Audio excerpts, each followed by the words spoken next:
Okay, so we're talking about relationships? Healthy Yeah. relationships. So you're talking about healthy relationships. Relationships are kind of our bread and butter, aren't they? We see a lot of people who need to do relationships better.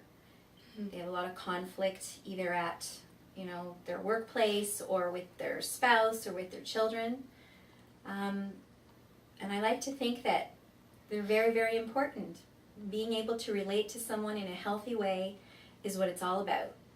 Yeah, I mean, we're social animals. So if a relationship's not going well, you know it, you think about it, and it not only affects how you are in that relationship, but also how you are with other people in your life for the rest of the day or the week. And yeah, I agree. I feel like a lot of what we do is about how people connect with each other and how they resolve differences, conflict. And I think a big piece of learning to resolve conflict effectively is learning how to communicate what you feel in a really healthy and respectful way. I think we see a lot of people who are feeling things and they feel that they might be expressing them to their partner, to their parents, or to their employer, but they're not really accurately conveying what they feel. And something that can be really helpful, I tell people a lot, is just learning to speak from first person, saying I feel, and then to identify a feeling. That can be very scary for people to actually say, I feel, very hurt and upset when you say this to me. But what happens, you see, when you sort of make yourself vulnerable to other people and express how you're feeling, then they have the opportunity to respond and clarify if there's been a misunderstanding or, a miscommunication, and then share in turn how they're feeling. And that's sort of the dialogue and the foundational basis of a good, healthy relationship, where you're able to say in a safe way how you feel, and your partner will respond in a healthy, respectful way.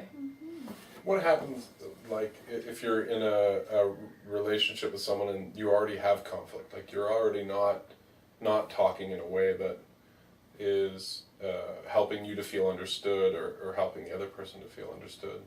Like if you're in a relationship that you're really dissatisfied with right now. Well, I think it comes down to learning to do things differently. And sometimes it's almost like learning a foreign language. Learning to speak, learning to ask for what you need, learning to reciprocate, learning to be respectful, learning to not be controlling. All of those things are very, very crucial to having a healthy relationship. And so sometimes we have to sort of, make some big changes. Like what are some big changes? Like what's something that someone may have to do? I mean, I find when things aren't working well in a relationship, generally both partners are aware of that. So even something as simple as setting parameters around how much time you're going to give to talking about what needs to change in a relationship could be helpful. It might look like setting a timer on the kitchen stove at 9 o'clock and saying, okay, for 15 minutes I'm going to share how I'm feeling or what I'm seeing are the issues, and then your partner has a turn, and then when that timer goes off, it's done. You shelve it and you go about your day. I think sometimes too, a lot of folks that I work with say things like, I just have to say it, but they know that if they're going to say it, it's going to cause some damage. And then there's this whole piece about helping people to sort of, control themselves so that they don't have this need or this desire to hurt someone with their words. Sometimes they have to walk away. And I always instruct people, if you're going to walk away, good, but let someone know what the plan is. Like, I just have to go away for 10 minutes and calm down, but I'm coming back in 10 minutes. Or if you have to take an hour, if you're going to go out for a drive, I'm going to be gone for a little while, I'll let you know when I can come back. That's all. I don't like it when folks just walk away because that's very upsetting, and for some folks as well, they feel like, oh my gosh, are they ever coming back? And we don't want people to feel that way. So I give that kind of instruction when people are experiencing conflict that's getting out of control. To walk away is a very, very healthy, strong thing to do. And I know that sometimes people aren't socialized to do that. They're told, no, fix it now. And sometimes you can't fix it now. Sometimes you do need to go and calm down and come back. One of the changes that I often encourage couples to do is, like you're saying, take a break. And so they'll say, when we talked about the issues until, midnight or later, And I've often said it's okay to go to bed angry if that's necessary, because sometimes you're tired, and then the conversation and the conflict gets out of hand. Yeah. And I've also sometimes had couples log their conflicts, and I've had a number of times where their conflict was every single time very late at night. Mm-hmm. So I said, you need to go to bed and then discuss the issue in the morning. Mm-hmm. And when they made that change, they found a lot of times that it really wasn't a big issue anymore in the morning.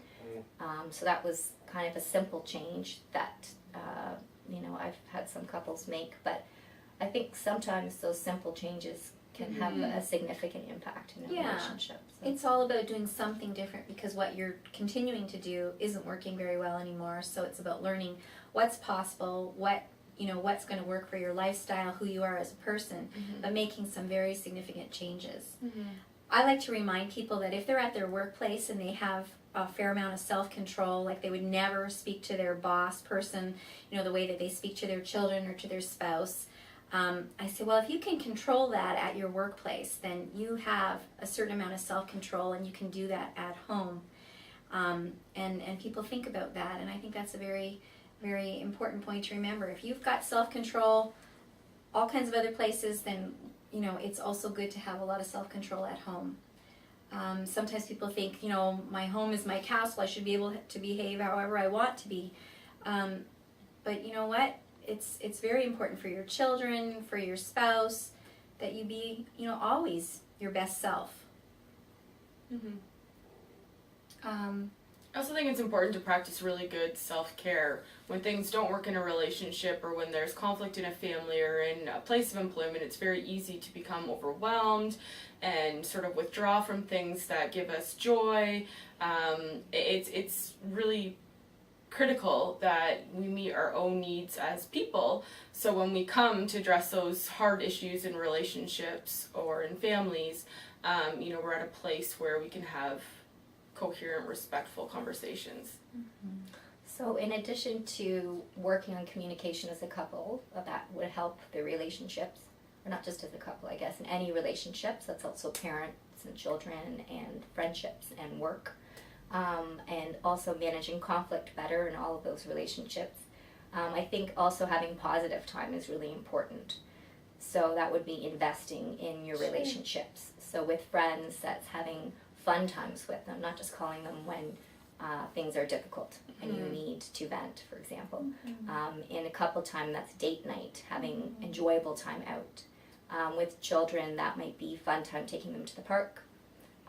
Or downtime where you're not correcting them all the time, and you might be doing a fun activity, even crafts, but again, positive time where you're bonding, and that helps to balance the conflict times.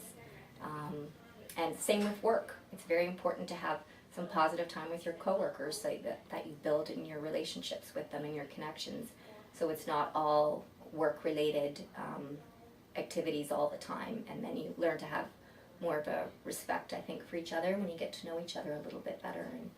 And I think about what you're talking about, Crona, is like really feeding a relationship. absolutely. And I think about how if you have a plant and plants need water to live, and I think about the care and attention that we give to our relationships. If we suddenly stopped caring and giving that attention to our relationship, what happens is it sort of shrivels up. And same thing, if you have a plant and you suddenly stop watering it, what happens to the plant? There's that great line in the song, popular song now, grass isn't always greener on the other side, grass is greener where you water it. That's right. Yeah, Good. I like that. That's a right nice image. too. Yeah. And on that note, come see us if you need to.